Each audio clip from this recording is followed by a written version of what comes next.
might be the quiet one. Welcome to the Prisoner2Painter Podcast, stories of inspiration, where we talk about mental health, addiction, religion, becoming a business owner and self-sufficient, for what, when, where, and why. Join us and we can be your local hope dealer. Inspiration and dedication. I came a long way from sleeping in them pages. I got my life back. I feel amazing. Life's a book, don't get stuck on sad pages. Rainy days with no money. Hard work leads to days that are sunny. Looking back, it was all needed. The problems, the pain, the trauma, the grieving. You are now tuned in to the Prisoner2Painter. Prisoner2Painter. Hard work, dedication. Rainy days, inspiration. Prisoner2Painter. And now, a word from your local hope dealer. Hi. Welcome to the Prisoner2Painter Podcast. I'm Nathan McDermott. And I'm Katie McDermott. And today joining us is Judge Nicole Hughes. Hi, thank you both for having me here. I really appreciate it. Well, thank you for coming on. Yeah. No, it's always a pleasure having people that I once sat in front of. I know it's not necessarily you, but it feels so good to have people, the higher ranking come on and see our mission and also agree with it. So, I mean, it's exciting. It's exciting to talk to people that have a good purpose moving forward. I'm really excited to be here. awesome. Yeah. So we try to transition into the first question, and that's me transitioning. So I like the transition. So what was your childhood like, and where were you born and raised? I was born in Brantford, Ontario. I wasn't raised in Brantford, Ontario, but Brantford, Ontario is known for Wayne Gretzky. It's his hometown. Yeah. So grew up in Brantford for a couple of years. That's where I was born. Small town living, kind of. Brantford is a 300,000 person town, Wow. but it's small town where I grew up next in a much bigger city. Gotcha. But born in the same hospital my dad was born in, kind of small town in that sense. We lived in Brantford for a few years. My parents were doing okay, but not well. Yeah. We ended up losing our home in Brantford. So we moved in as Greek immigrants do. We moved in with our grandma. So we moved to Hamilton, Ontario to move into my grandma's house. She opened the door wide for us and took us in and took care of us and my parents as well. So we moved to Hamilton, Ontario, which is the big city living. Started to navigate what it was like to have two unemployed parents, a dad that suffered from chronic depression, a great deal of anxiety for him as well. Learned at a young age how to navigate being a child, but also supporting my parents' emotions. Grew up way too fast in that type of lifestyle. And nonetheless, I'm not complaining because my parents' love for us is greater than anything I've ever felt in my entire life. Like finances didn't cause them to have any shortage of love. Mental illness didn't cause them to have any shortage of love. My brother and I have a big brother. So we lived in Hamilton, Ontario, grew up there. My brother was a hockey player. I was a dancer. We still got to have our parents scrape by to make sure that we were still involved in extracurriculars. Awesome. Yeah. So we had a really, really good childhood. Yeah. Are you first generation from the Greek immigration? Okay. Yes. So my mom was born in Greece. My mom was born so poor that they lived in a hut, and their hut only had 3 walls because they had to build it up against a hill to save money for the 4th wall. Yeah. And they were there's no medical care in the births. All 3 children were born in the home on the dirt floor. My grandmother, actually, my mom's mom, when she was a child, she was sold. Her parents had to sell her. They were so poor, they had to sell her. So she was worked in somebody's home as a servant. And she was 7 years old when she was sold. And so there's a lot of poverty in our history. So eventually, once she was old enough to not live in somebody's house and serve in that capacity, she was able to return to her family's home, married the boy from the little house next door, and those are my grandparents. And then they started their family just in the hut in Greece. I know we'll get to this part in your story, but this is like my favorite part of what we do. I see Nicole Hughes, probably a prominent lady, went to prominent schools, and it's just the thought. And that's what I love about this is learning that don't read a book by its cover. Yes. Yep. Yes. When I look at my mom, even now, I look at her in her home. She owns a home. She has a car. She has a cell phone. And I think this woman was born in a hut. Yeah. They didn't have anything. And so we have the traditional immigration story where grandfather came over alone on the boat years in advance to build a life for the 3 children and wife that he had to leave behind in the old country, as we all still call it, right? So he came over first. And he came over in a time where European immigrants were not welcomed and not treated the same as other people. And so he wasn't eligible for a mortgage or anything like that. So he worked 3 jobs until he was able to pay cash for a home. So, and he was able to do that in 3 years. Yeah. And so my mom was living in Greece. She was the youngest of the 3. She didn't know her dad at all because he left when she was at such a young age. She didn't have any memory of him. And then eventually, once he was able to buy them a home, he brought his family over and they moved into the home. And then they brought cousins over too to help pay the bills. And everybody squeezed into this house. And that was in Hamilton, Ontario. And that's where we started. Awesome. Yeah. What was your family dynamic like growing up? Mom, dad, what did they do for work, and brothers, sisters, anything like that? Yeah. I have an older brother who is my idol. I look up to him even now as an adult. I'm so blessed to have this man as a mentor in my life. But yeah, mom, dad, brother. We started off in our own house together. They lost that home. We moved in with grandma. My grandma was a widow at that point. My grandfather had passed away. And my parents did the right thing. They explained to us, we're moving in with grandma because she's alone. We didn't know we were moving in with her because of finances. But my parents were unemployed for a few years trying to figure out life. My mom finally got a job at Sears. So she worked at Sears in the jewelry department and the makeup department. My dad got a job working for what here would be like AutoZone. Okay. Yeah, it's called Part Source over there. And so he got a job working for them as like a traveling salesperson. Cool. Yeah, so he did that. He ended up staying with them, landed on his feet, figured it out. That made a huge difference. Having a purpose outside of just being a parent, but having like a career again made a huge difference in his mental health. It does. Until the economy crashed, right? So we're doing okay. My parents never reached a point that they were able to buy until later in the story. But they never reached a point while we were growing up that they were able to buy their own home and things like that. So we stayed with my grandma. And then when I had graduated from college and I was lined up ready to move to Michigan to go to law school with some financial support of my parents, the economy fell out from underneath us because I was going to college. I went to college in 2006, graduated from college in 2010. So 2010 is when I'm about to start law school, and my dad lost his job. So back to the drawing board. How am I going to become a lawyer? This has always been the goal, to become a lawyer ever since I was little. No idea what. When I became a lawyer, I had friends from school, elementary school, reach out to me and say, you are the one person that became the thing you always said you were going to become. How did you do this? But yeah, the world fell out and I thought, how am I going to do this? So I found a law school in Lansing that was willing to give me a scholarship so that I could afford to go to law school still, because being a Canadian coming to law school in the States, you're not eligible for student loans. So it's either you pay cash or you don't go at all. And while my parents' lives were falling apart because my mom, then Sears closed in Canada. So my mom was then without a job within months after my dad losing his job. My parents said, the world doesn't get to say no to you. We don't know how we're going to make this work, but the world does not say no to our children. And so the world didn't say no to me.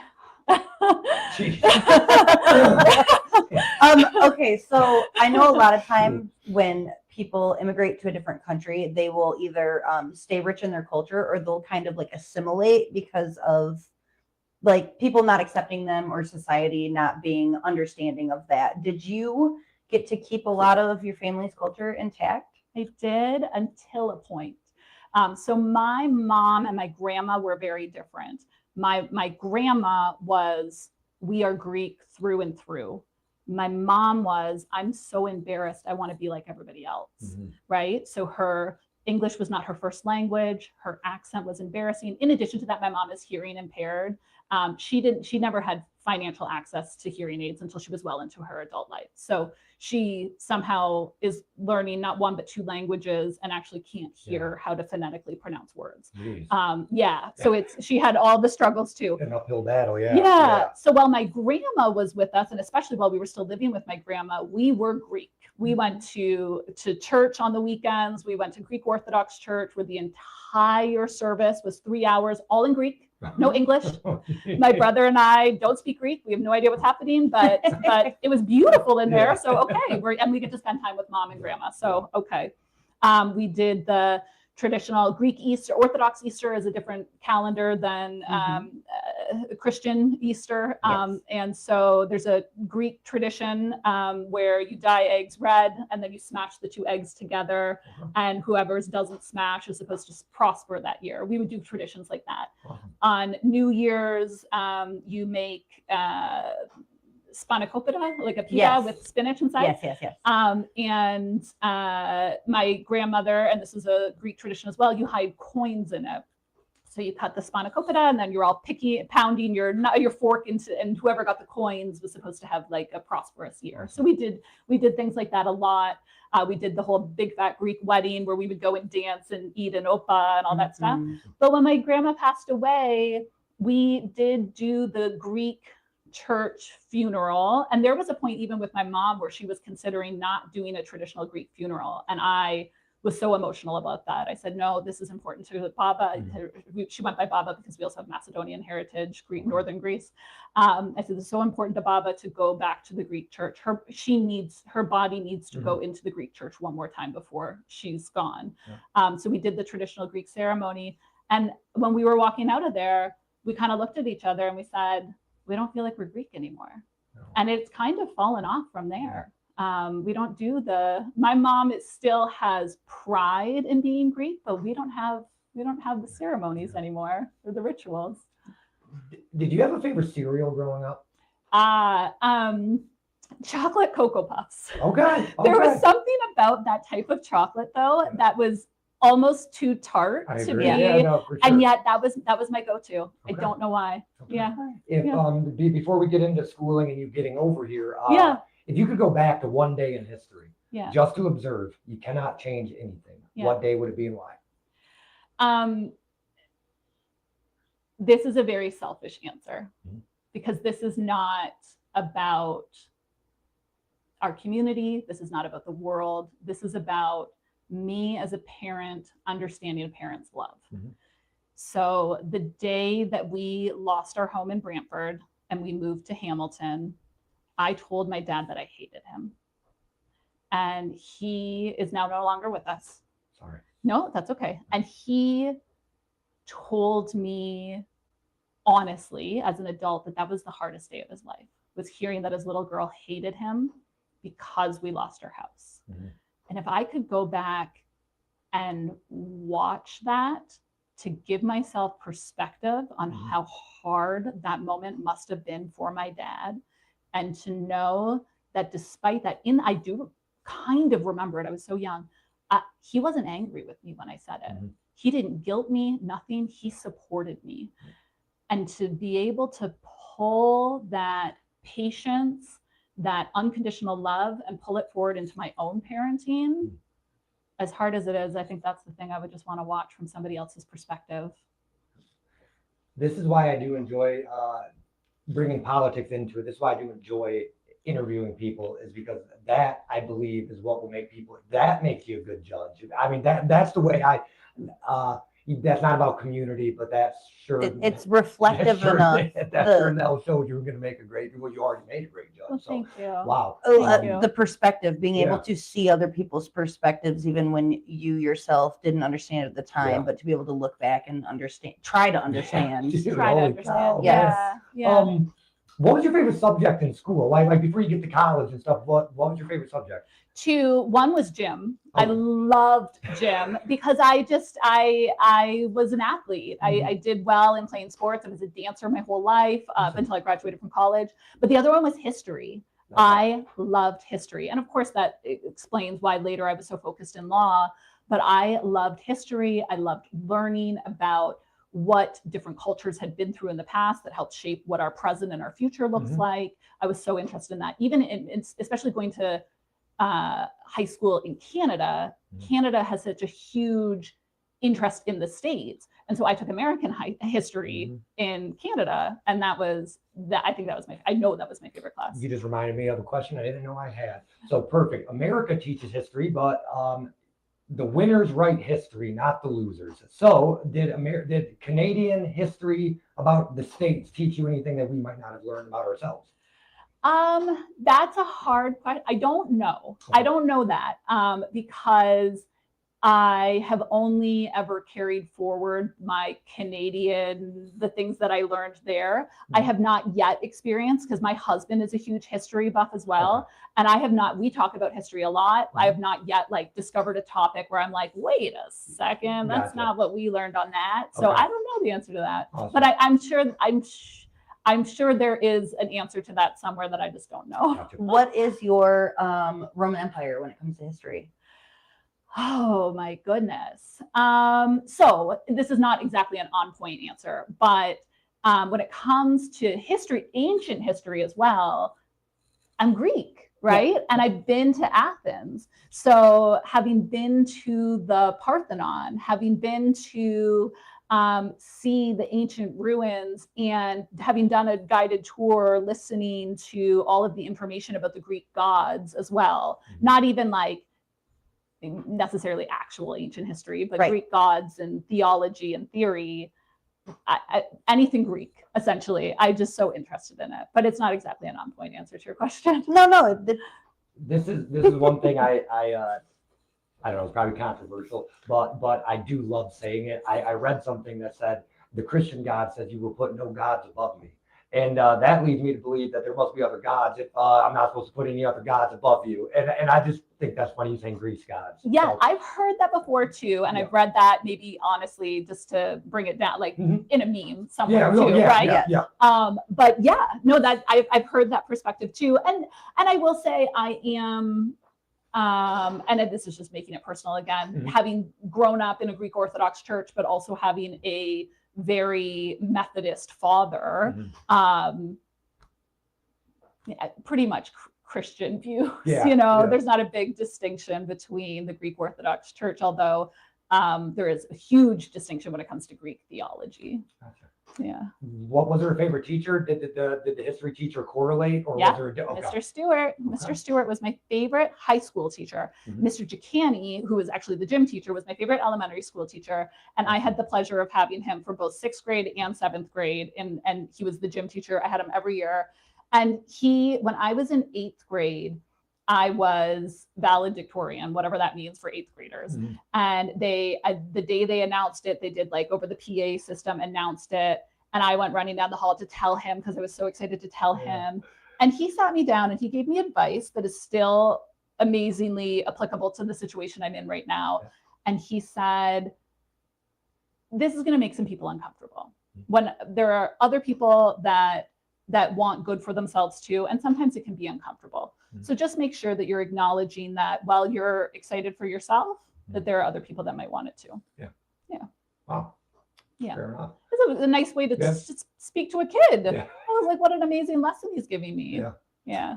Did you have a normal high school experience towards the end, as in prom, playing sports? Clearly you graduated. Yeah. My high school experience was very straightforward. No blips in the radar. My brother, who was 3 years older than me, he had more of my brother is way smarter than I am. No question about that. He is an absolute genius, but he's not a let me sit down and study student, right? And so he did well in high school, but he wasn't college bound, or as we would say in Canada, he wasn't university bound. He went to community college and he has an associate's from there. But he is I got to get up and move. I got to get up and make a difference. I can't just sit. And so we were actually scheduled to go to start university the same year. And he called me and he said, don't tell mom and dad, but I can't do this. I can't sit for 4 years and study. And he has gone on to be outrageously successful. But we had very, very different high school experiences. I played every sport known to man. I graduated second in my class in high school. I was a straight A student. I got scholarships to go to university, and he was on a completely different path. And yet both of us have, it's all good. It's worked out very well for both of us. So before we get into you coming here, I have to ask, you seem like a winner. You seem like number one. How did coming in number two feel? Yeah, that's a good question. Yeah. I have so much respect for the girl, because we were girls back then, that was number one. Awesome. She was a better student than I was. There's no question about that. She, in addition to that, took harder subjects than I did. I'm not skilled in STEM, math, sciences. No, thank you. That's not me. And she not only is skilled in that and still is, she has a PhD now. She took those harder courses and got higher grades than me. There was no disappointment. There was only appreciation that it was almost like she was in her own. So we're all like, forget her. Yeah. She's done it. I'm number one for the rest of us. She's in her own category altogether. Yeah. But no, there was no disappointment on that. Also because I had already, the goal that I wanted was, I didn't have anybody in my family that went to university. I was not there was no path forward in terms of here are your next steps. I just knew I was going to university. I didn't know how or when or whatever. And I was in the school counselor's office where they were like helping us make our senior schedule and pick out our courses and stuff. And I was just walking around looking at all the brochures for all the different universities, and they had them, I don't know why they did this, they had them categorized by how hard they were going to get into to, like, maybe if you have a lower grade point, may start looking over here. Yeah. And so I just walked straight to the end, picked up whatever the hardest one was, and I said, well, it looks like I'm going to Western. Awesome. And in Western in Canada, there is only one Western, which is called Western University. So I picked it up and I said, well, I'm going to Western. And it was the highest grade point average to get into. And so by the time I'm graduating second in my class, I'm already going to Western. I'm already enrolled to start in the fall. And I'm very happy for the woman that graduated first in her class because she worked her butt off for that. Yeah. So clearly you're young, so you might not have had this issue, but I still have asked every woman in power the same question. Was culture different in Canada being a woman than it was coming here? I feel like sometimes women get pushed down in America. Was it like that in Canada? And did you feel that when you got to America? I don't believe that it's any different in Canada. I have a sister-in-law that lives in Canada who has a professional career, and she has had moments where, because she is a working mom, she has been spoken to differently. She has had different opportunities than men have had. I moved to the States when I was so young that I wasn't in the workforce yet. Gotcha. I didn't know a difference yet. Women in the legal field, thankfully, it has changed just in the time that I started law school. When I started law school, there was more male attorneys than there were female. That's different now. Awesome. Women have gotten into the legal field, and women are dominating the legal field. Women are more detail oriented, but yeah, there we go. We see more colors. No, seriously, there have been car colors I couldn't match, and women see color better. So I'm like, Katie, which one of these? And literally, within a hair, like I'll show him two nail polish colors, and he's like, they're the same. I'm like, no, they're not. This one's got a little bit more like pink in it or something. Yeah. I think once more people realize it's more of an asset than we're fighting against each other. I mean, I saved my job because they were picking colors before. So it's like I use it as an asset, not as she can see it better. For sure. Yeah. I mean, there's a reason that all those memes and reels are on Facebook of like the man looking for something that's right in front of him, and then the wife is stomping in the background. Right, because we can see things differently. Okay. Was there ever a moment before you got to law school where you questioned if that's what you really wanted to do still? No. Okay. But there was a moment before I got to law school where I questioned if I could do it. I am sometimes to a fault. If you ask my husband, always to a fault. I am once my mind is made up, I don't veer from it. And so I had decided as a young kid, my mom says ever since I was 9 years old, that I was going to be a lawyer. I don't know where I got that from. I didn't know any lawyers. And there was never a point from 9 until this moment sitting here that I've ever questioned what I wanted. When I was graduating from university and applying for law schools and trying to figure out the finances of all of it, there was a lot of sleepless nights in my senior year, even trying to figure out how I was going to pay my tuition in my senior year of university. I was waking up a lot overnight, wondering how do we even get from here to the finish line? Because while my parents were both working at the time, they weren't making much. And student loans in Canada are a whole different animal. You maybe qualify for up to like $1,000 a year, depending on your parents' income, or at least that's what my circumstances were. And then even after graduating and knowing that there were certain schools the US schools that I applied to, I was given offers and I couldn't afford any of them. So there was a lot of, how am I going to do this? Is this actually going to come to fruition? And so there was a lot of thought of, okay, maybe we change course. Maybe I go back to school to get a master's in social work. Maybe, because at the end of the day, I wanted to be a lawyer because I wanted to understand people. I wanted to support. I mean, I always wanted to be, from a young age, my goal was to become a criminal defense attorney. I wanted to help people that couldn't speak for themselves. I wanted to support people that didn't have the same access to resources that other people had. I wanted to get out in front of people and protect them.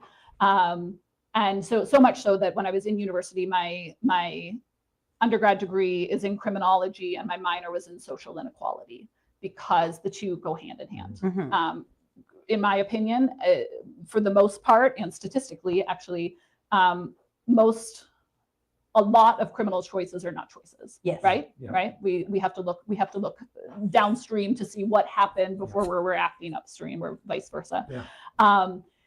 And I don't remember what the question was. Oh, was there ever a moment where I wondered if I wanted? No, I always knew that this is what I wanted. There's never been anything else that I've wanted but this. Okay. Katie pointed out a good question that we should start asking.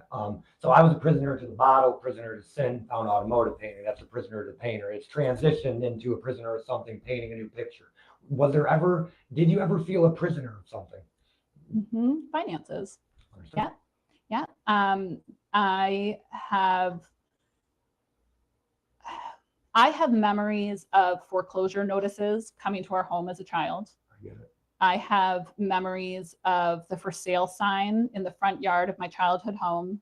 And this was and maybe they still do it now, where they have like the box and they have little flyers and you can take, And I took all of those flyers out of the box and I wrote with a marker on them, "This is my house." Awesome. And I put them back in. And I remember my mom somehow finding out, and she's never told me to this day how she found out, but she sat me down and she says, "Is there anything you want to talk about?" And I, nope. And I denied it. I don't know what you're talking about. That wasn't me. And it was sure as heck it was me. Yeah. And that type of financial stress shapes your future. Graduating from high school, going to university, I seemed to not realize what I was getting myself into financially. I went to a school where the people around me seemingly did not struggle with finances. I went to a school where everybody had a car, and those cars either had Cadillac symbols or Mercedes symbols on them. And I had a pair of rollerblades if I was lucky. I went to a school where everybody had the big, huge designer apartments once they moved out of the dorms, and I was living in a basement, waking up in the middle of the night. Oh, that stress. Oh, that like sick to your stomach feeling of, am I going to be here tomorrow? How am I going to graduate?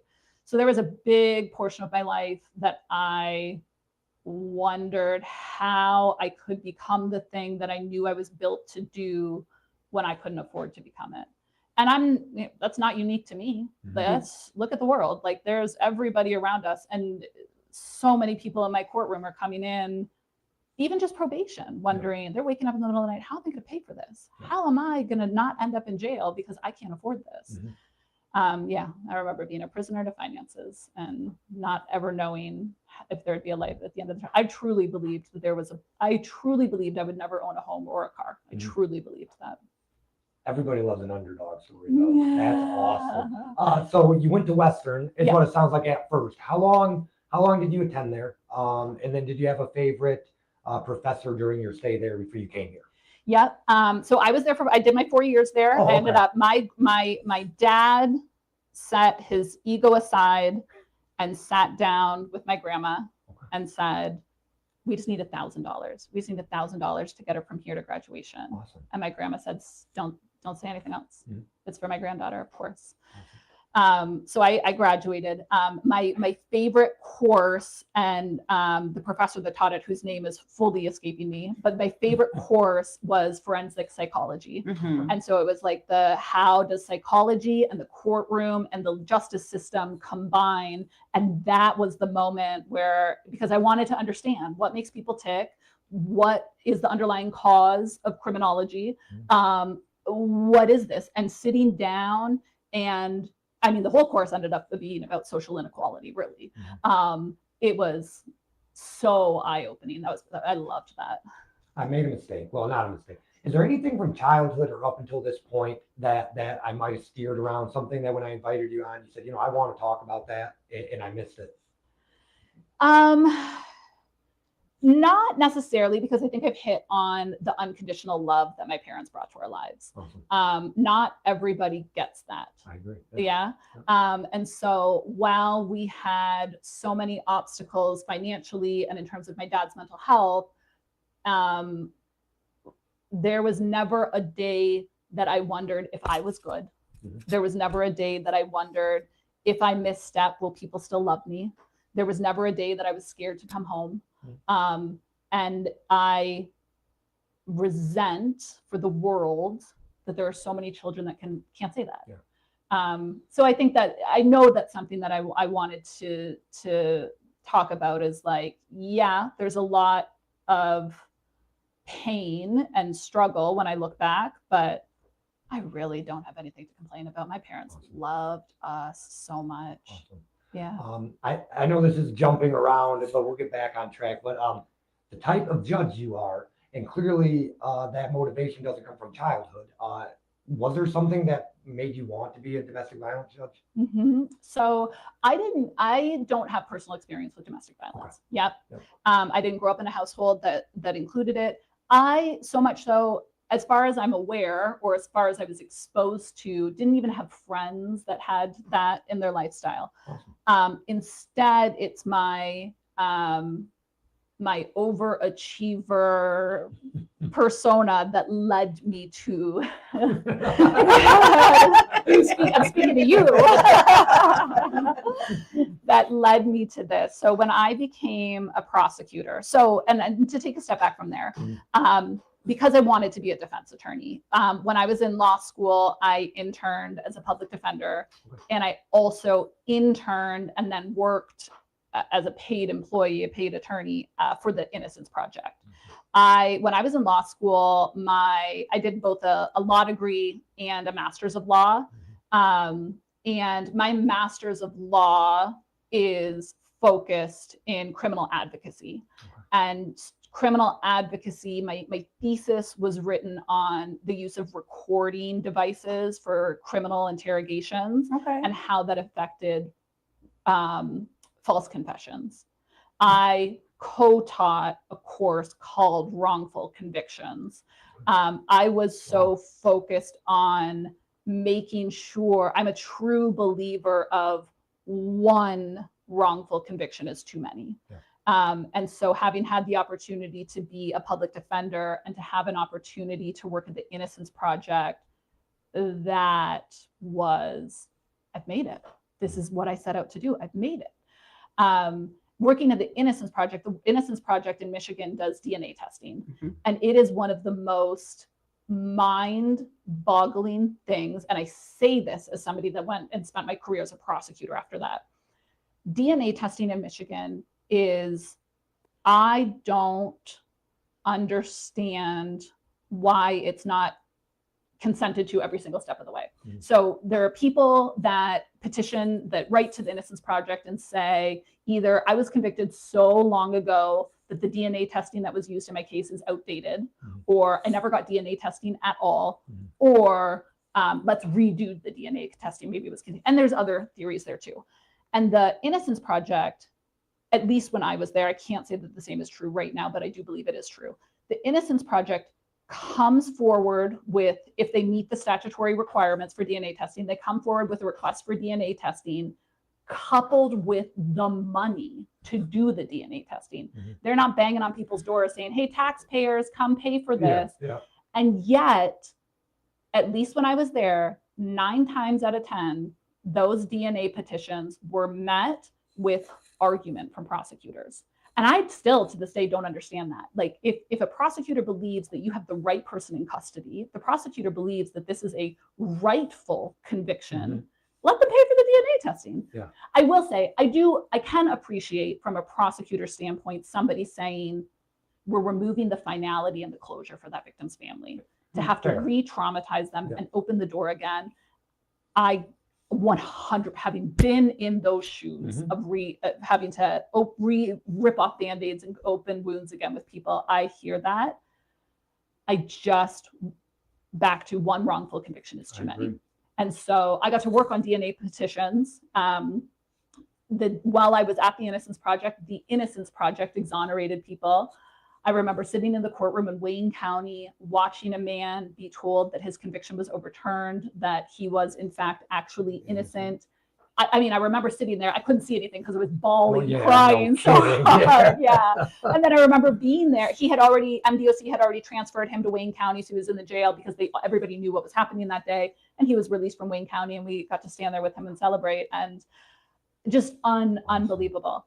And I think the question was something about me as a judge. I honestly forgot. I went so far back, but I did want to say when I was given the opportunity to become a prosecutor, and I thought, that's not me. This was never, how am I becoming a prosecutor? And I met with the prosecutor that was offering me the job, and he was so open-minded, so to both sides. He was loyal to law enforcement. He was loyal to protecting victims. And more than anything, he was loyal to the Constitution of protecting people's rights. And I thought, okay, maybe this is the world I can do this in. And so I went on to become, it was about domestic violence. How did I end up? So so then I went on to become a prosecutor. And the perfectionist in me and the overachiever in me is, in a lot of prosecutors' offices, the top of the totem pole are special victims crimes.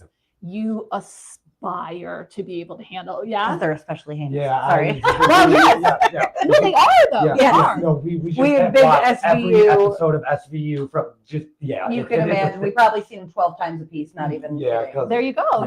Well, we don't do what you do clearly, but we feel passionate that is. They can't help themselves in a lot of cases, so they deserve the most treatment. So, yes. And so aspiring to, you have to be an exceptionally skilled attorney to be able to navigate those types of cases. You also have to be an empathetic and compassionate person. You also have to be looking out for both sides, because those are the types of cases that have the highest consequences. Life in prison in a CSE1 or homicide 1 is life in prison. You don't put that power in anybody's hands. You have to earn it. And so I thought, well, that's the goal now. Just much like I went into the counselor's office and said, looks like I'm going to Western. I joined that prosecutor's office, says, looks like I'm going to be an SVU prosecutor when the time is right. Awesome. And I worked and I worked and I worked. And before I knew it, I was an SVU prosecutor. No kidding. And so. Sorry, that's so cool to me. Wow. It is. Awesome. I'm not going to, it is cool to be able to do the work that I did.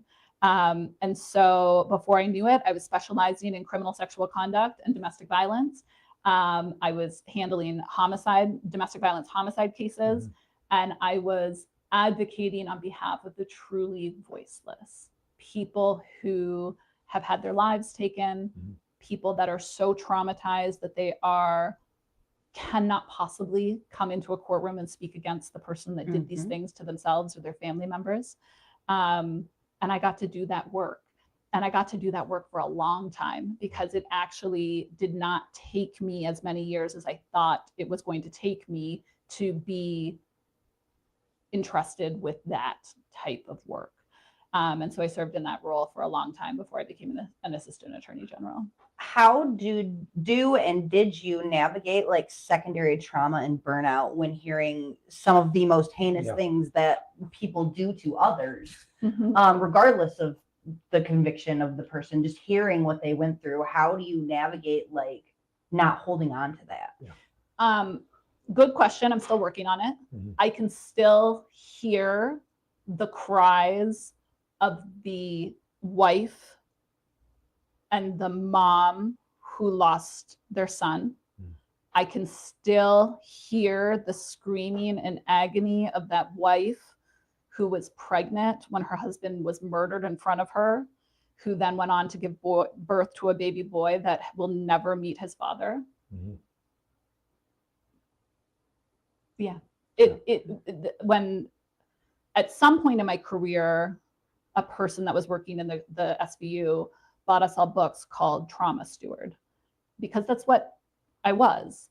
And while it is painful and while it is exhausting at times, it is nothing in comparison to what these people have gone through.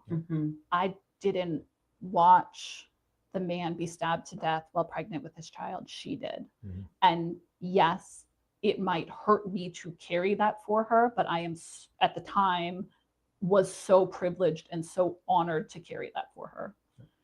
I also have a really good husband that I can come, at the time when I was a prosecutor, I could come home and just collapse up against the door and sit on the floor and cry. I could do that too. Getting back in order, just not that it matters. When did you move to Michigan, and why did you go to Lansing? You went to Lansing Community College? I went to Cooley, Thomas M. Cooley in Lansing. I moved to Michigan in 2010, and I moved to Michigan sight unseen. I didn't come check out the law school beforehand. I didn't even see my apartment before I got here. It was a last minute change of course because it was the summer before I started law school that my dad lost his job. And all of a sudden now I have no access to money to get to law school. So let's scramble and change. And so I had already been accepted to Cooley and they had offered me a scholarship and I was planning on going somewhere else. And I thought, well, now I can't afford to go to this somewhere else. So let me call Cooley again and see if they still have room for me. And I said, do you still have room for me? Keep in mind, I'm desperate. Is this scholarship still available? And they said, yes, come join us. So in just a matter of weeks. So it was August 31st, 2010. I packed up my super used car that I did not know if it could make the 5-hour drive. And it did. And I moved to Lansing. And I did it with my little Google Maps. I had to leave my cell phone behind in Canada because it wouldn't have worked in the US at the time. So I drove down here, no cell phone, just me and my it wasn't even Google Maps, it was MapQuest. And so I'm just following this alone in my car, hoping that somehow I'm just going to end up in Lansing. I don't know where Lansing, Michigan is, but I know I'm going there. And I popped up here, checked into my apartment, and then said, where can I go buy a cell phone? And it was late at night. And they said, just go to Meijer. And I said, what's Meijer? I didn't know what Meijer was. What's a Meijer? Yeah, what's a Meijer's? And they said, and I said, but it's like 9:00 at night. Are they open? And 24 hours. Back then, 24 hours. Yep, it is. Yeah, which I miss, by the way. Yeah, one thing that COVID took that I'm like, I miss that. How unfair, right? So I went and got my little prepaid minute cell phone because I also I didn't have social security number, so I couldn't track phone or it was something like that. I actually think it was Virgin Mobile. Oh, that was cell phone. Yeah. So I pre-bought my little minutes, and I had it was a little with a keyboard where I typed with my thumb. Oh yeah, that was so cool. The sidekick. Yeah, nice. It was a knockoff. It was not. Yeah, I couldn't afford a sidekick. Well, that's just what I know it is. Yeah, the name brand. It's like Oreo. Off-brand Oreos are still. And better. Oreos, but they taste better too. The golden ones. Also, gluten-free Oreos are better than normal Oreos. I agree with you. Interesting. Have you guys had the Oreos? They're golden cookies, and they're a July 4th one where it's like a red, white, and blue popsicle. Yeah. No. Yeah. Oh, I'm not the biggest fan. I was gonna of say, them, don't but waste yeah, your I'm not time. the biggest fan I like of the them, birthday cake one. Yes, Yeah. I love the birthday cake. We had those popsicle ones on the 4th of July, Yeah. and they are literally still. My kids won't even Yeah. eat them. Well, because Don't they waste taste your like a time. popsicle and a cookie. You're like, why? It's a Why bizarre do you sweet. do that? I Yeah. wrote Oreo. Was it last year? Yeah, I don't know. I think it was last year for Thanksgiving. I wrote them and it's like, you should make pecan pie flavored Oreos for Thanksgiving because the flavors you got suck. Do you like their pumpkin pie ones? No. Oh, you I don't like pumpkin spice at Oh. all. I'll eat a pumpkin. I'll cut a pumpkin up. But the spice part. But the like, I'm cool. I like chai lattes. I Yeah. just don't like pumpkin spice lattes. Mm. And I like the smell of the candles. But if I'm eating it, I'm not eating Yeah. pumpkin spice. And not pumpkin pie, like an actual pumpkin pie. But I will like cook a pumpkin and eat it like Yeah, squash. which is weird to me. I'm gonna come to your Thanksgiving and eat all the pumpkin stuff on your behalf because I am all about the Oh pumpkin. no, I like apple Okay. cinnamon, and I like chives, and I like mulled wine, and There you go. all those festival things. Yeah, yeah. If you could have dinner with anybody in history, dead or alive, family member, doesn't matter, anybody in history, if you could have dinner with one person, who would it be and why? My dad. Okay. My dad just died. Awesome. Yeah, I'm yeah. so sorry. He died at the beginning of June. It is. I'm sorry. Yeah, that's okay. Sorry. It is insane to think that we just went 2 months. Mhm. I mean, all of a sudden I was looking at the calendar. I was at my cousin's wedding just recently, and I was looking, and of course we're talking about my dad a lot because it was his side of the family. Mhm. And I thought, it's been 2 months since he passed away. It feels like so. The week he passed, he had cancer, and he and I'm sure this is true of anybody's story, a journey with cancer, is you never think it's going to happen. And then when it does, it's super fast. Yeah. So the week he was transferred to hospice care, I'm still new on the bench. I'm doing all the other stuff, getting out in the community, and my dad's in Canada. And I think I'm not missing this. Yeah. I'm not missing a single moment with him. So I was coming back and forth doing my court docket. Someday we had to double up on the court docket. We were stuck in court till 6 because I'm trying to take care of my work. I'm also going to the sheriff's office event, things like that. And every night I'm going back to Canada to be with my dad. And so, yeah. So if I could have a meal with anybody in the world, it would be my dad. I am so blessed. I got to say my goodbyes. I got to hug him and kiss him every single day. I got to tell him how proud I was of him for his fight. I know that he knew how loved and supported he was. I was not robbed of a goodbye. And yet I was robbed because my dad was only 71 years old. Yeah. Like, there's no way when my mom married him, she knew she was signing up for only 71, right? When I'm out in the community, I met a woman the other day that was 102 years old, but I meet a lot of people in their 80s. Yeah. Mm-hmm. And I think as I'm talking to them, I'm trying to stay present in the moment, but my resentfulness builds of, I'm never going to have this moment with my dad. Yeah. Yeah. What would you eat? Yeah. What would you eat? What are you at having for dinner? Yeah. with your dad? My dad loved drive-through hamburgers. Okay. He Oh, loved good for him. A&W drive-through hamburgers. I love So we them. would just be sitting around eating drive-through hamburgers. Any place specific besides A&W? There's a Canadian restaurant also called Harvey's. Okay. They are fantastic. Every burger is make your own. So the only thing that changes is the patty, and then you choose your toppings. Awesome. And this man would be like, every Like topping. a dad would? Oh, every topping. 8 pickles. Yeah. Oh, yeah. Yeah. Awesome. Yeah. Awesome. Yeah. So after law school, you become a lawyer and then a prosecutor? Yep. So Okay. after law school, I was a lawyer without being a prosecutor for about 2 years. In that time, I worked for Judge McBain here in Jackson County. I worked for the Innocence Project. I worked for a law firm in Lansing. That law firm was 50% criminal defense, 50% family law. And I spent the majority of my time doing family law, and that is not my jam. Mhm. I am not a family law lawyer. I was engaged to my husband at the time. And so seeing the end of marriages when I'm just started, that was not the right space for me. Yeah. But the 2 women that owned that law firm at the time are just unbelievable attorneys. Like I learned I was the attorney I was because of those two. They gave me the foundation to go out and spread my wings. Okay. Yeah. And then you get into the prosecutor's office. And where did you get into the prosecutor's office at? I was in Washtenaw County. Okay, you said that. Yep. Yep. So I was out in Washtenaw County, and I started there. And I was a baby prosecutor. So I started down in misdemeanor court, worked my way through misdemeanor court. And a misdemeanor court is domestic violence. So my first jury trial was a domestic violence jury trial. Those are the majority, at least in my experience, those are the majority of cases that go to trial anyway, are the domestic violence related ones. And then before you knew it, all of a sudden they're coming to me saying, are you ready for some felonies? I'm like, I don't know. You tell me, am I ready for felonies? Yeah. And so next thing I know, I'm now up at preliminary exams, running preliminary exams, getting my feet wet for some felonies. And then I was assigned to a circuit court to be a general felony trial attorney after being a prosecutor for 2.5 years. Awesome. And that's kind of bonkers.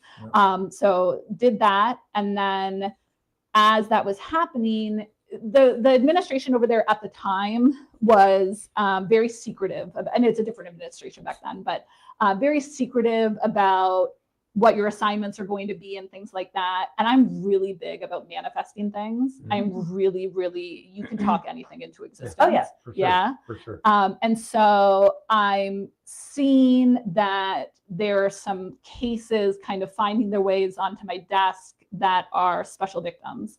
And I'm like, well, I'm going to be a special victims prosecutor. Like, this is probably my trial run. And I know I'm not going to mess this up. I know I'm going to put everything I can possibly do in this. And so, and I actually sat down with one of my best friends who was a prosecutor at the time as well. She's no longer there either. But I said, I'm going to the SVU and you're taking over Judge Brown's courtroom. And she said, how do you know? And I said, because we're manifesting this. Because I knew she wanted Judge Brown's courtroom. And so within a year, I was in the SVU and she was in Judge Brown's courtroom. Judge Jordan, not even close to the same story, but she did misdemeanor as a prosecutor, domestic violence cases. And she said that was the worst thing she ever did because a lot of times the women back out or just whatever happened. Did you have a similar experience? I can say it was definitely not the worst thing I ever did. Gotcha. So no, I can't relate to that at all. Gotcha. I don't have that experience. Yes, and it's not necessarily women, because if you go into a domestic violence courtroom, you would be amazed, maybe not you necessarily, because you all seem very, very well informed, but I think that the general community would be amazed at how many women defendants are there. Domestic violence is not something that respects any boundary. I get that. So yes, I had a lot of experience of people not wanting to testify. Yeah. I had an experience, and this case is well old now and public record and all that, but I had a homicide case where a woman's, this was a domestic violence-esque, but not a domestic violence charge, but a woman's boyfriend was shot and killed in front of her in their apartment by his former MDOC bunkie. Okay. And there was conflict between the two men, and the defendant shot him right in front of her.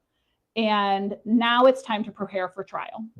And she is non-responsive to our calls. She's not showing up for our prep meeting. Actually, no, we're preparing for preliminary exam. That's what it was. She's non-responsive. So the detective goes out to her home, just sits on her house. I said, I've got all day. You let me know when you see her. Sits on her house. She comes stumbling out of her home. She's intoxicated. And the detective says, hey, we've got that appointment with Nicole. Come on, let's go. And so she acts as if, oh yeah, I was just about to leave to go to it. Whatever. I totally forgot. So she's pleasant. And so she comes in for the meeting, and she is intoxicated as all get out. Her clothing is falling off of her because she's so inebriated. And so I'm not going to spend would be an inappropriate time to talk to her about facts. This would be an inappropriate time to talk about memories. I don't want to distort anything. So instead we're talking logistics. Where do you live? Who are you living with? Do we have the right phone number for you? When can we schedule the next meeting? And she says to me, I don't know when I'm going to be able to meet with you next because I'm pregnant. This woman is blackout, wasted in front of me. And that is partially the reality of some very, very violent crimes is violence preys on people that don't have the same resources sometimes, not across the board, but sometimes. So I handed her a subpoena for our next meeting. She ripped it up in front of me and said, I'm not participating in this. The detectives was saying to her, I don't understand. This is your boyfriend. This was your boyfriend. And she said, I can't testify. I'm so scared of that man. And we're like, well, he's in custody. You know, he doesn't have access to, none of those things are comforting to anybody, right? And so she left, ripped up her subpoena, and she didn't want to testify. I met with the detective. The detective drove her home. I was on the phone with the detective actually.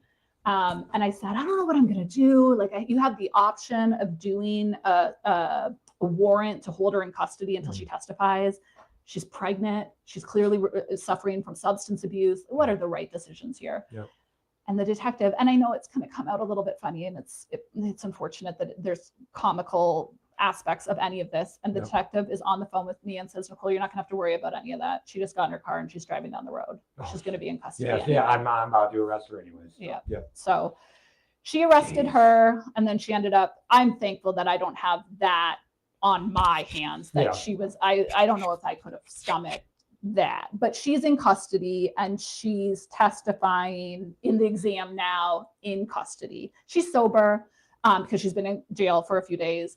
She testifies and she avoids identifying the shooter in any way. She testifies truthfully up until the point of, well, who shot the gun? And she's like, nope, not. But thankfully, you know, justice is justice, and there was sufficient appropriate evidence to demonstrate. Otherwise, we had DNA evidence. And so we leave. The exam is over. The case is bound over. I go back into lockup to meet with her to make sure she's okay and to thank her for her time and to send her on her way with her OWI. And we've got a defense attorney back there too to make sure to supervise, because she's got rights also on the OWI. And she is saying to me, Nicole, didn't I do well? Didn't I do so good? I didn't snitch on him. And I'm saying, I'm the prosecutor. Like I needed you to tell the truth, but our relationship was such that she was able to testify. She was able to testify truthfully. She was able to maintain her boundary, which was not helpful to me in any way, shape, or form as a prosecutor or somebody seeking justice. And yet she was so proud of herself. And so she's saying that to me. And so people's want not to testify, there's a whole spectrum. There is, it's not that bad. I want to be back with this person. I want this to go away. There's, I'm too scared. There's, I hate the government. I'm not, why can't you convict them? Why do you need, there's so many different reasons for it. But it's definitely not the worst thing. It's the best thing I've ever done. You know, I do want to rephrase that, because that's not exactly how, but she said in her whole career that was her, you know. It's so challenging. Yeah, well, and a lot of heartache and and I understand what she's, a lot of, I had the person convicted and then the lady didn't show up, or vice versa. I had the lady convicted and then the guy didn't show up, or, and I could understand how that could weigh on you. I mean, of course. But it's not personal, and it is one of the challenges. But that's another thing too about domestic violence, though, is the law on domestic violence is so unique. It's CSC and domestic violence. The laws are so unique. It gives prosecutors at specific points the ability to move forward in the absence of a victim in ways that those laws don't apply to any other crime. Gotcha. So that's another thing that, you know, it's unique. The role is unique. Did your career path go quicker than most? Because it seems like you're still young. So I don't want to discredit that by moving along so quickly, because we're getting close to the end. So I don't want to discredit that. You went from lawyer to prosecutor, and what's an attorney general? I don't even know what that is. So that's the state level. So prosecutors, county prosecutors are county employees, and they prosecute under state law, but in a county jurisdiction. The attorney general is the state's prosecutor. So the attorney general has statewide prosecutorial authority. The attorney general typically, well, not typically, can take cases it can take any case, Yeah. frankly, but can take cases if it crosses county lines, Okay. or for smaller jurisdictions. But basically, they represent the entire state of Michigan. Okay. Yeah. And you were the attorney general, or you worked under the attorney general? I was an assistant attorney general. Holy Yeah, I was an cow, assistant dude. attorney general. That was my last stop before I became a judge. Okay, so Yeah. Holy how cow. has your definition of justice changed since becoming a judge?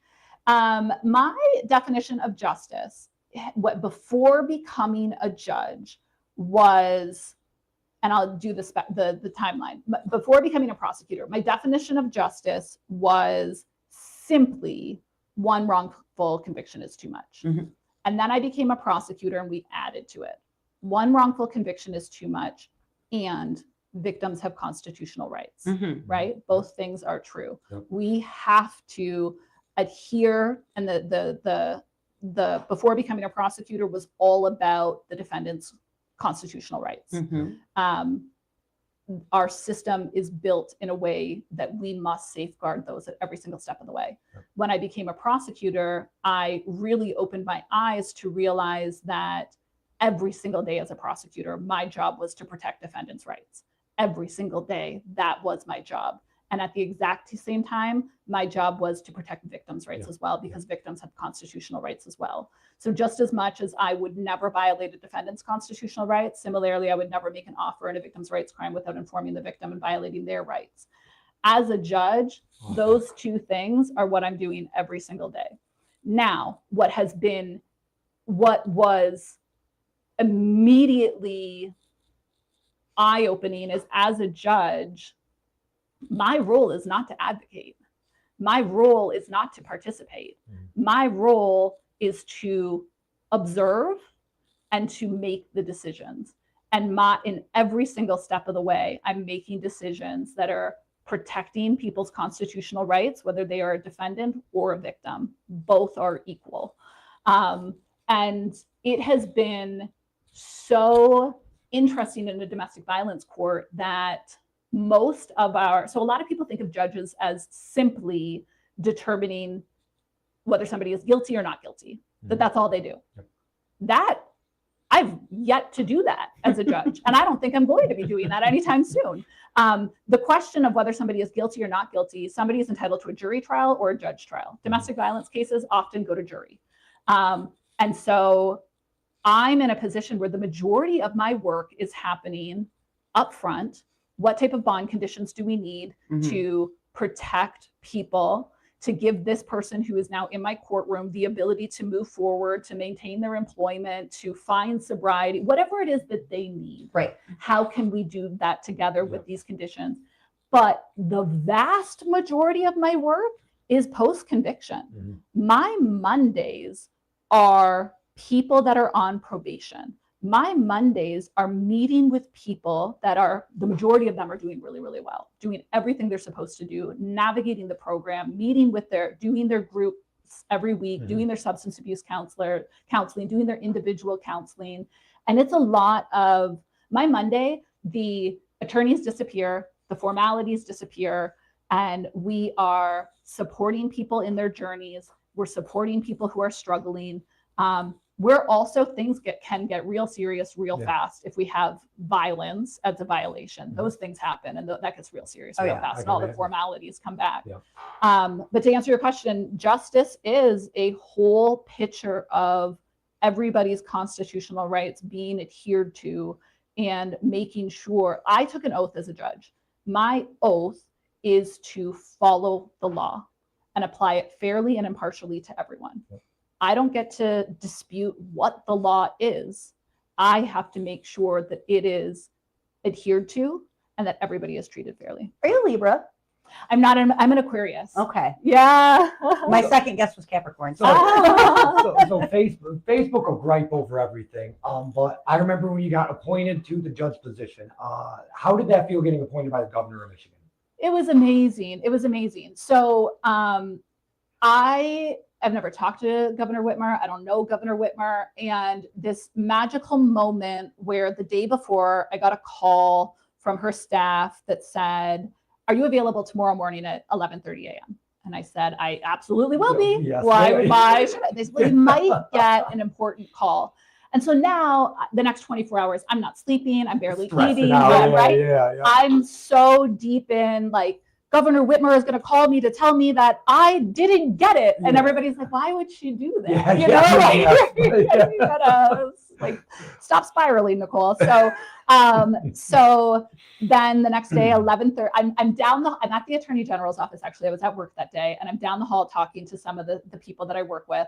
And I say, all right, I'm going to go into my office. I'm going to close my door. The phone's going to ring. And if I don't come back out of my office, we'll just all just pretend this never happened. Yep.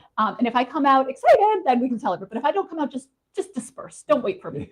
And so I go in, and it's Governor Whitmer calling, and I'm fumbling over my words. I'm a disaster on the phone, and she is talking to me about we have the 12th District Court has an opening in the domestic violence court, and you have spent your career just becoming an expert in domestic violence. Powerhouse. I appreciate that. And this is the right fit for you. This is what Jackson County needs. And she finishes the call by saying it's challenging to be appointed because you have to run right away. And she says, now go out there and win it. Yeah. And I said, before you let me go, Governor, I know that her mom passed away early on because I've read it in MLive, not because I know her, but her mom passed away early on in her career, and her dad had recently passed away. And I said, I just have to thank you for giving me this gift today, because I'm about to jump in the car and drive to my dad in the hospital. My parents had no idea that I had applied. I did not tell them because I did not want to add anticipation or stress or anything to them, because my dad was dying. And I said, I am going to drive there right now, and I'm going to tell my dad in the hospital. So I got in the car and I drove to my dad in the hospital, and I walked into the room, and my parents were like, what are you doing here? Why are you here? Like, you're supposed to be at work. Why are you here? Yeah. And I timed it. I knew that it was going to be released online at 3 p.m. And I had the article in my hand, on my phone, and I walked in and I said, I just have to read you all something. Yeah. And I read them the announcement, and I can still see the look on my dad's face, just squeezing his eyes shut.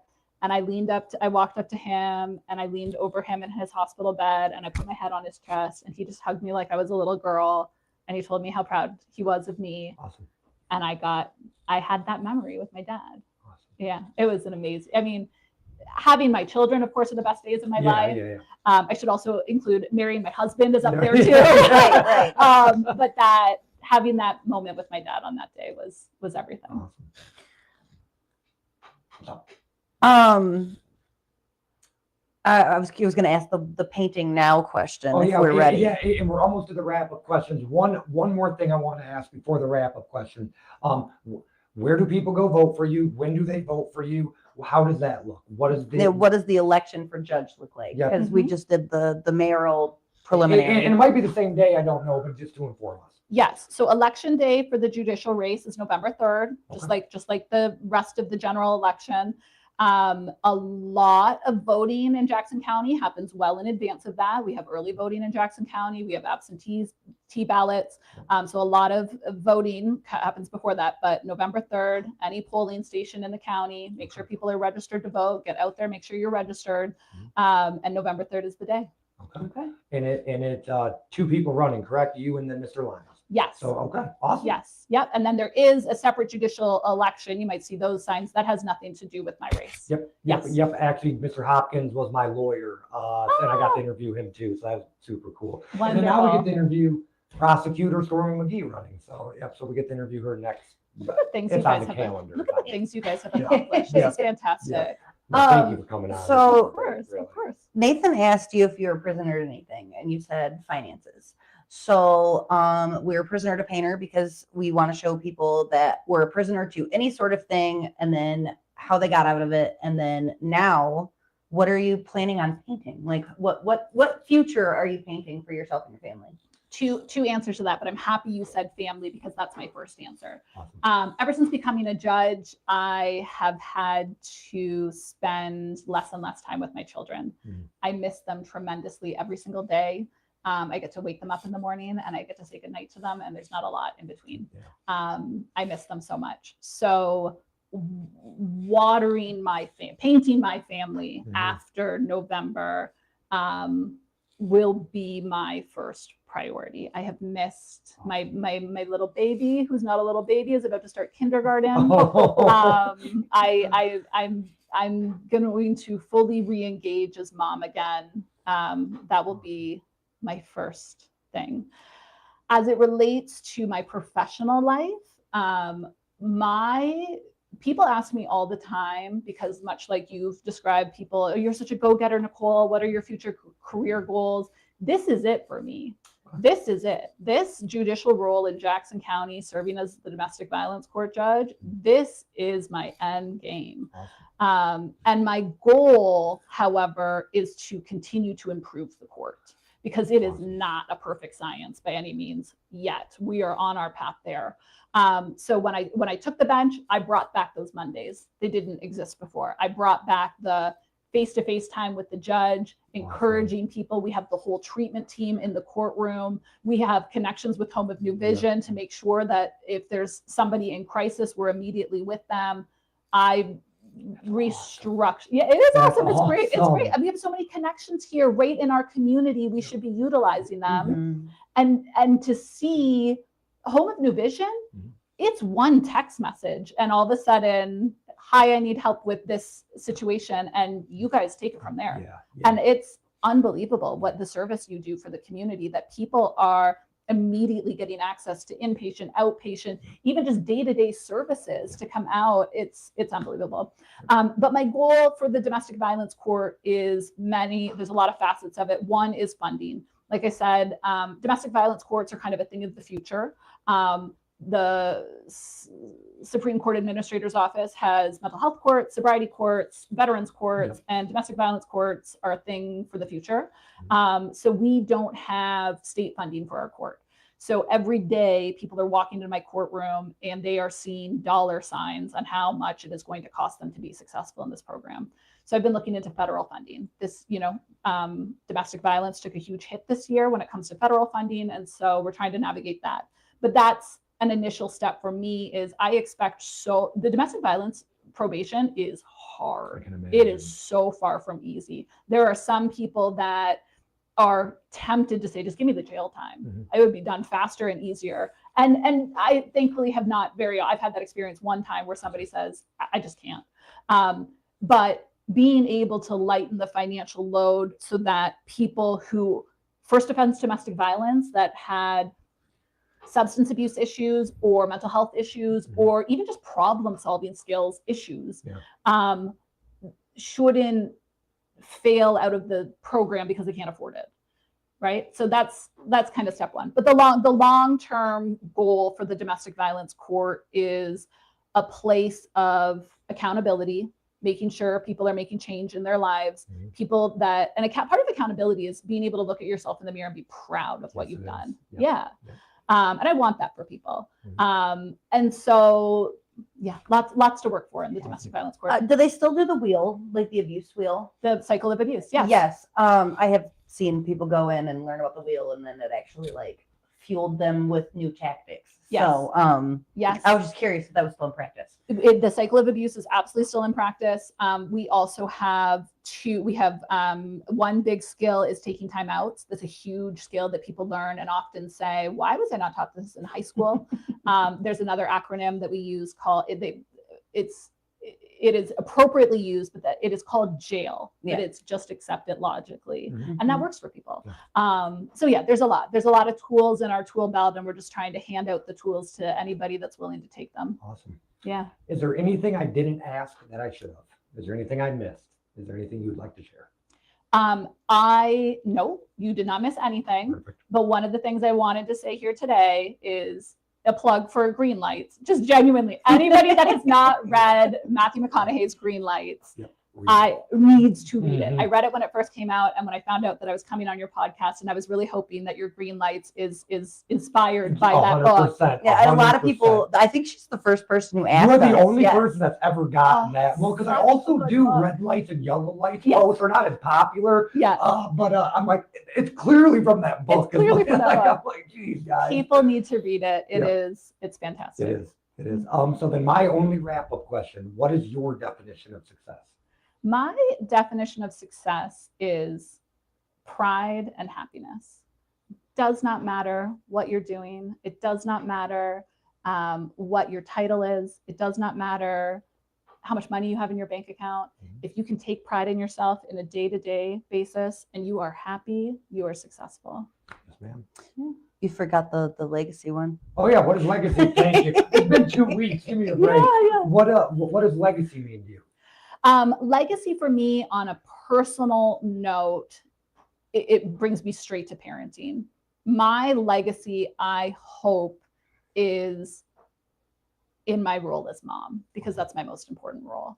I hope that my boys feel that unconditional love that I have always felt in my life. I hope that my boys know that when they misstep, because we all do, that love does not disappear. Yes, ma'am. Yeah. Awesome. Yeah. Katie? Okay, if you had one word to describe your entire journey from where you started to where you will end up, what is that one word? It has to be a real word. Non-hyphenation, none of that. One word. Resilience. Okay. Resilience. If you now met you when you were younger, would she get along with you, and vice versa? Would you get along with her? If I met my younger self as me, Mm-hmm. I would get along with them, and I would roll my eyes at them a lot. And I would say, little girl, slow down. It's going to be okay. Slow down. And the younger version of me would be so proud, so proud, and would also be kicking me in the butt saying, you got to work harder. We have to be a perfectionist. Mm-hmm. But they would love each other. Awesome. We used to give a gift to every single guest, and then We fell off for a stuff minute. changed, but we at least got a shirt and a landing gear for you. So Oh, thank you so much. stories save lives, and I thought that might it kind of portrays to what you do as well. So, Thank you so much. I've seen you wearing it before, and I've been wanting one. yep, there you go. Thank you so Awesome. much. Thank you for coming Yes, on. Thank you Thank all you so so much. much. We'll log off. We covered this table up now because I do not like it. But before you go, will you sign our old table? Yes, of Awesome. course. Thank you. So we will end this. That concludes today's episode. Until next time, it's Prisoner to Painter. Ain't no way that you can stop this. Turning back is not an option. Remember, I was down bad, homeless, addicted. My story so sad. You wanna change, gotta make a change. See the change, gotta be the change. Went from prisoner to painter. Manifest my life. I no longer live in anger. No way you can stop it. Turning back is not an option. No way you can stop it. Turning back is not an option. No way you can stop it. Turning back is not an option. Went from prisoner to painter. Now I feel so accomplished.